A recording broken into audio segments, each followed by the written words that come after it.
જય શ્રી રામ. તો આજે અમે છે one of the world highest cliff ઉપર. ચાલો તો અમે અમારી ગાડી લઈને નીકળી ગયા છે કાબુ જીરાવ જવા માટે. ફુનસાલ સિટીથી અબાઉટ 25 મિનિટ દૂર છે.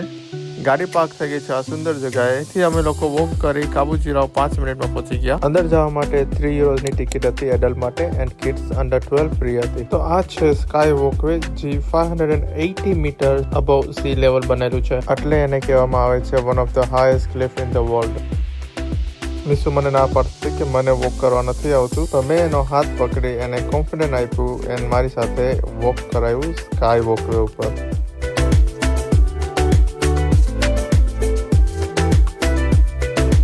એક ફેરી મિશુનો હાથ પકડીને કોન્ફિડન્સ આપ્યું એને, તો પછી બહુ જ રમવાની મજા આવી ગઈ.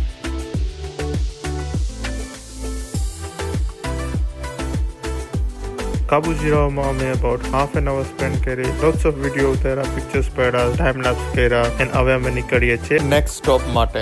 અહીંયાથી 2 મિનિટ દૂર ફાતિમાનું ચર્ચ છે, ત્યાં હવે અમે જશું.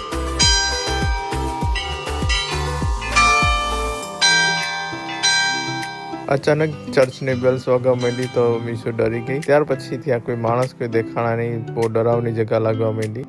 એટલે ક્વિકલી અમે થોડા પિક્ચર પડ્યા ડ્રોનમાં એન્ડ અમે ત્યાંથી મારી કલ્ટી. ત્યાર પછી સીધા માઉન્ટેન નીચે આવી અમે ફુનસાલ સિટીમાં તાજમહેલ ઇન્ડિયન રેસ્ટોરન્ટમાં ખાવા. તાજમહેલ ખાવાનાનો ટેસ્ટ એવરેજ હતો, એટલો બી ખાસ નહોતો. પર્સનલી હું પાછો અહીંયા કોઈ દિવસ ના આવું, કારણ છે ખાવાનાની ઓવર પ્રાઇસ એન્ડ સર્વિસ. ચાલો તો હવે અમે પાછા જાય છે મદેરાના અપાર્ટમેન્ટમાં. લાઈક એન્ડ ફોલો કરજો મદેરાના અપકમિંગ વિડીયો જોવા માટે અને યુટ્યુબમાં ફૂલ વિડીયો જોવા માટે સબસ્ક્રાઇબ કરજો. જય શ્રી કૃષ્ણ.